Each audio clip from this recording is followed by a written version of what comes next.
Olá pessoal, tudo bem com vocês? Hoje daremos continuidade àquele assunto que a gente já tinha trabalhado no plano de ensino, né, que também estava lá no CIGAR. Vamos trazer controle na administração pública. Viemos de uma lógica de estudar o ciclo operacional e elementos de controle, né, dentro do setor privado, mas não faz sentido a gente falar de ciclo operacional, ciclo financeiro e ciclo econômico dentro da administração pública, uma vez que ela não trabalha com rotatividade de estoques, nem tem esse interesse no lucro, não é isso? Então, para a gente conseguir entender como que funciona o controle interno na administração pública, nós teremos que entender quais são as funções dos poderes, como eles se organizam, a questão de hierarquia e a lógica de controle interno na administração pública. No setor privado, os elementos eles são diferentes, a ideia, né, ele é diferente, a forma como acontece é diferente. Dentro da administração pública, nós temos normas e legislações que, né, vão orientar a ideia do controle interno dentro da administração pública. Então, só para a gente concluir aquele conteúdo, certo? Com essa aula, a gente encerra já a primeira NAP, inclusive vou deixar atividade sobre essa aula, né? E aí, o prazo vai ser até, eu acho que eu lembro que eu coloquei lá até dia 10 de janeiro. E aí, vai complementar 4 pontos, né, junto das outras atividades para a primeira NAP, certo? Então, peço que prestem atenção na aula, eu vou tentar ser bem breve, 15 minutos, 20 minutos de aula no máximo, tá bom? Basicamente, o controle interno dentro do setor público, ele passa por uma lógica de sistema de freios e contrapesos, e isso se chama autotutela, né? O que é essa autotutela? O que é a tutela? A tutela é o cuidado, né? A tutela é a supervisão, é a orientação. Então, a autotutela é como se você próprio, né, pudesse se regular, pudesse se fiscalizar. E esse sistema de freios e contrapesos também é chamado de separação dos poderes ou separação das funções estatais, certo? Consiste na ideia de que o controle do poder, né, do controle do que eu faço e do que eu devo fazer, ele é realizado pelo meu próprio poder. Certo? O que isso quer dizer? Quer dizer que o controle interno de instituições públicas são feitas por ela mesma, tá? Então, eu não preciso ter um órgão superior para me fiscalizar, eu não preciso ter, não que não seja necessário, né? E aí a gente vai ver uma norma que fala que, embora eles tenham esse cuidado de autotutela, eu ainda preciso ter um outro órgão que faça essa fiscalização também externa, certo? Então, olha só, nessa teoria, a ideia é que as diferentes funções desenvolvidas pelo Estado precisam se autorregularem. Então, elas precisam ser autossuficientes no quesito de regulação, certo? A finalidade dessa separação é evitar justamente essa concentração de poder nas mãos de uma única pessoa ou de um único grupo, basicamente, né? Além disso, essa divisão confere a cada um dos poderes autonomia para exercer sua respectiva função, assegura a harmonia entre os três e evita que abusos aconteçam por qualquer um desses. Só que esse controle interno, ele funciona, né, no controle de mérito e no controle de legalidade. Vamos ver isso daqui a pouquinho, certo? As controladorias governamentais devem ser estruturadas para cumprir essa finalidade, garantir a gestão eficiente, eficaz e regular dos recursos públicos. Até aí, alguns conceitos, né, eles são bem similares do que a gente estava trabalhando do setor privado. Como assim? Por exemplo, a regulação interna é feita pelo próprio poder, né, pelo próprio órgão. No setor privado também é assim. Cada gestão, cada entidade, né, cada organização tem o seu setor de controle interno, ou pelo menos deveria ter esse setor de controle interno. As controladorias governamentais servem justamente com essa ideia desse controle e garantem a gestão eficiente, que é o que um controle interno faz, eficaz e regular dos recursos públicos. Eu deixei um material para vocês aí, que é o scanner que eu fiz desse livro aqui que eu tenho, de auditoria. E no início desse livro, ele fala exatamente como é a estipulação dos poderes, dos princípios constitucionais, de tudo que rege, né, esses poderes e a fiscalização e controle desses órgãos. Então, hoje, né, nós vamos trabalhar esse ponto do COSO, né, mais na frente, mas principalmente a partir da página 31, 1.3 do tópico 1.3.1, que é o que fala de controle interno, certo? Então, eu peço que vocês abram esse arquivo para fazer o acompanhamento da aula, que justamente vai ser só esse materialzinho aqui, 5 páginas, bem rapidinho, para a gente trabalhar eles, tá bom? Bom, basicamente, o executivo, né, ele faz essa função de controle da administração da coisa pública. O legislativo, ele cria essas leis mais apropriadas a regulamentar, né? E o judiciário exerce essa função de julgar. Então, esses três, eles estão bem separados. Ah, existe uma hierarquia, um manda no outro? Não.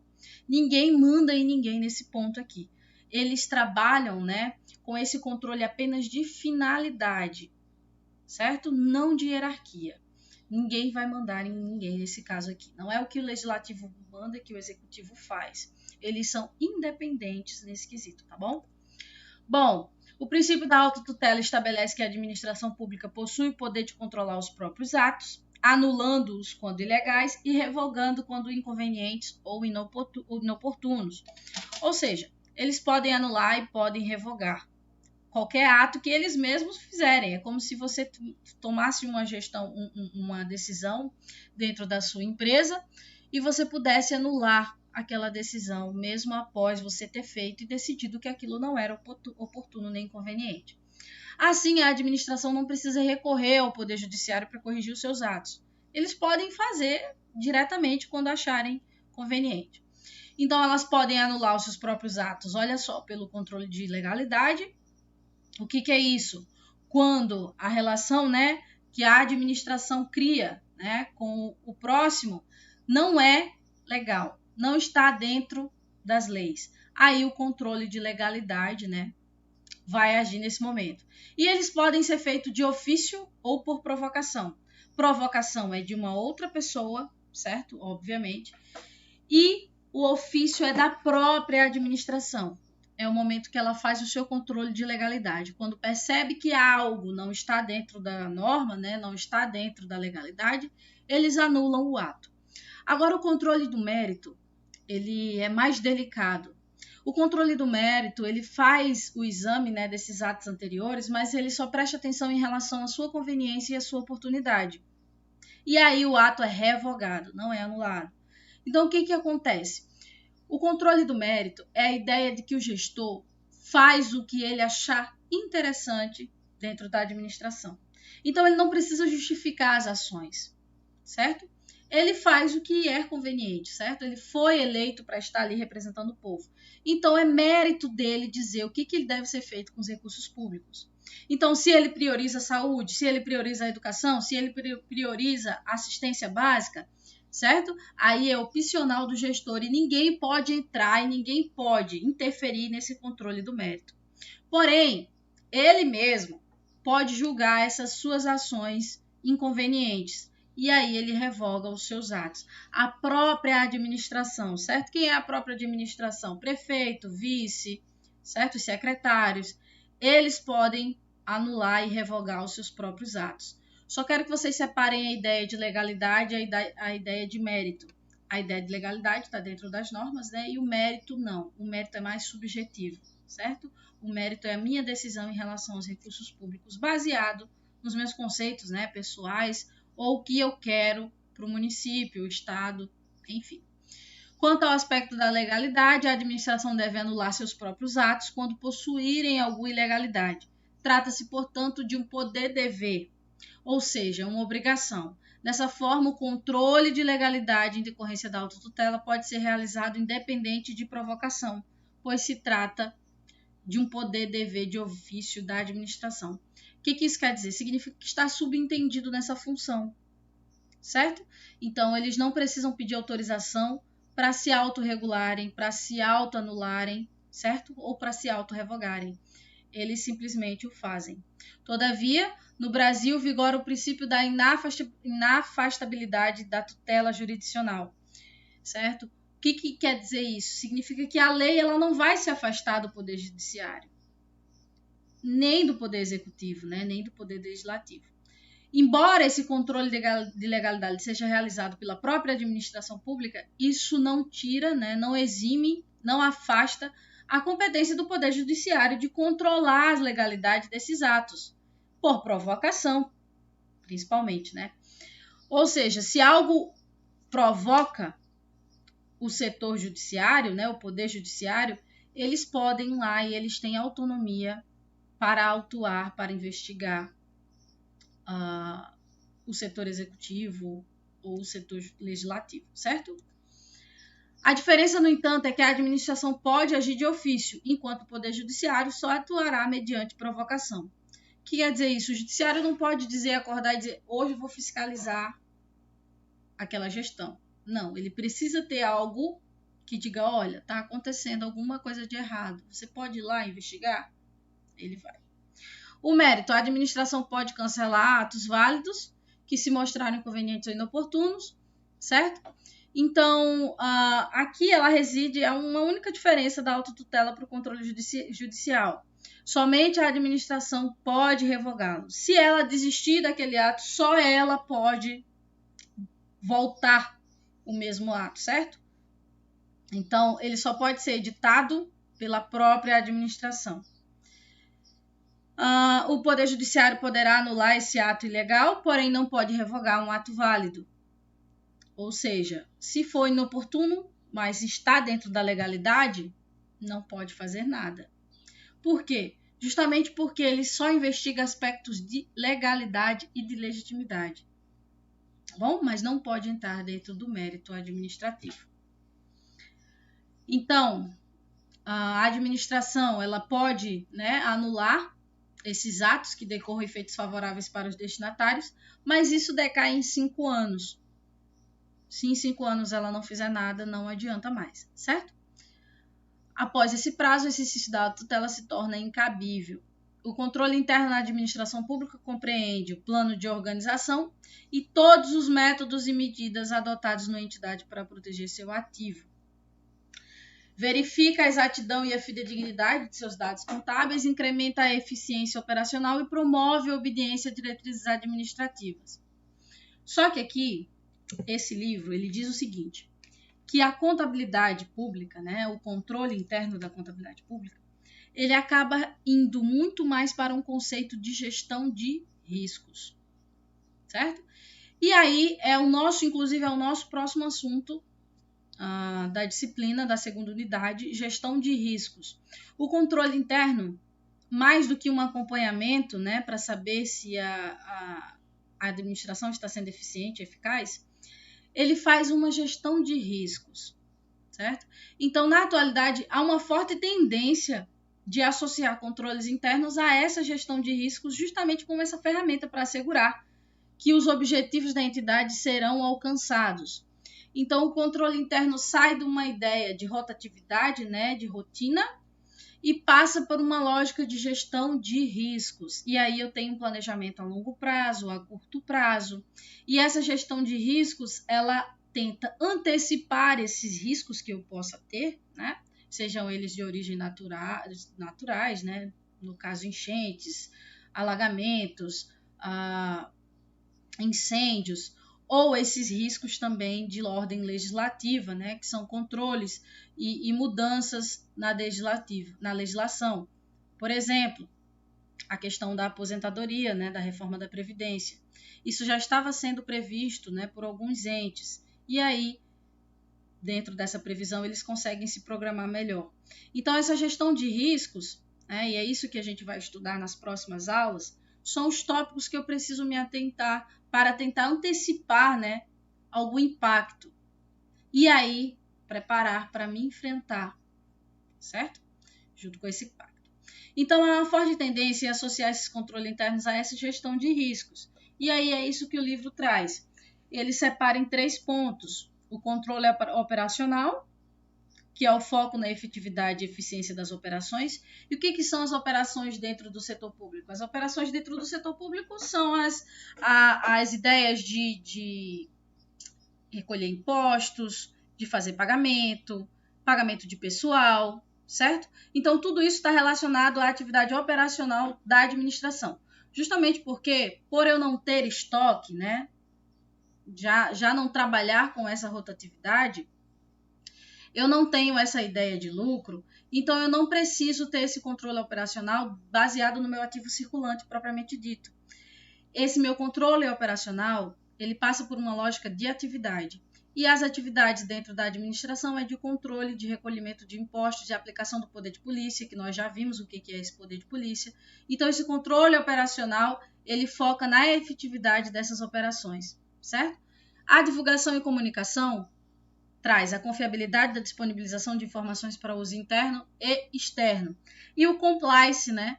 Ou conformidade, que basicamente seria a conformidade com as leis e regulamentos aplicáveis.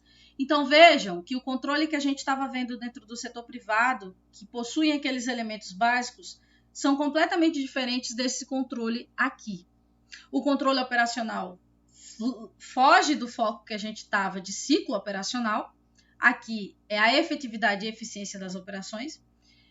A divulgação não tem também nenhuma obrigatoriedade dentro do setor privado. Eu não preciso divulgar minhas formas de controle, eu nem preciso divulgar os resultados do meu controle, muito pelo contrário, o controle interno ele fica retido na administração, né?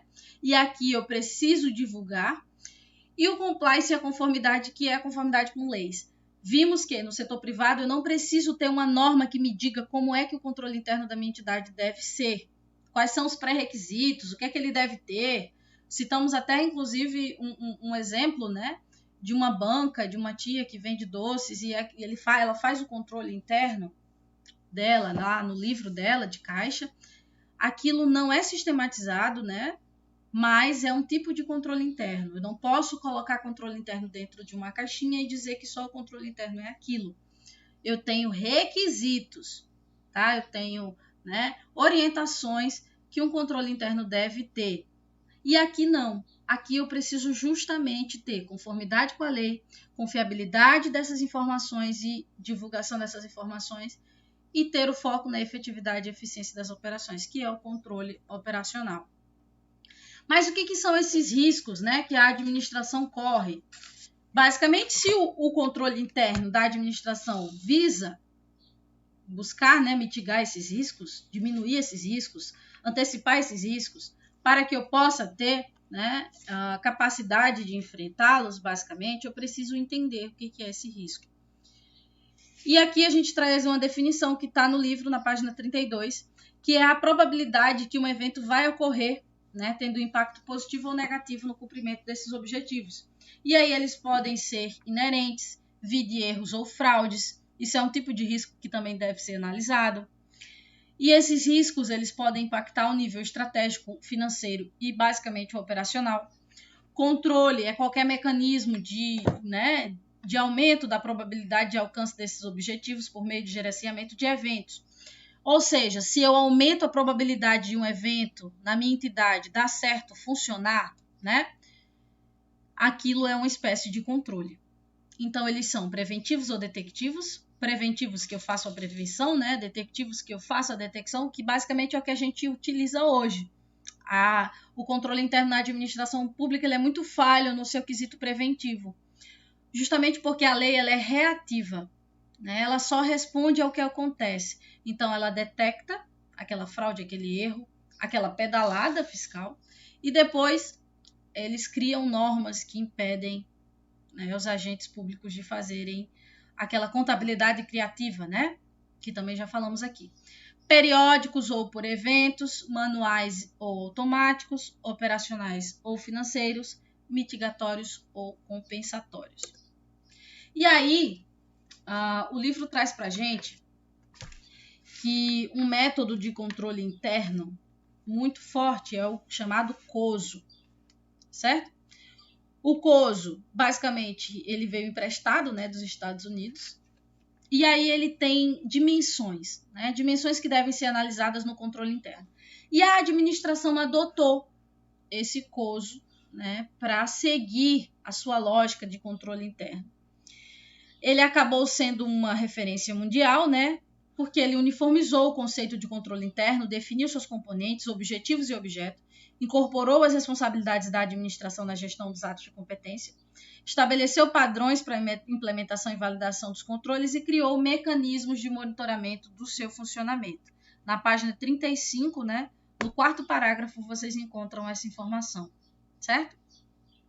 Acabou sendo um referencial teórico para essa matéria, né, de controle, E aí ele possibilita que as organizações desenvolvam de forma eficaz, né, sistemas de controle interno. Então ele basicamente não diz, olha, o sistema a ser utilizado tem que ser esse daqui com esse aqui. Não.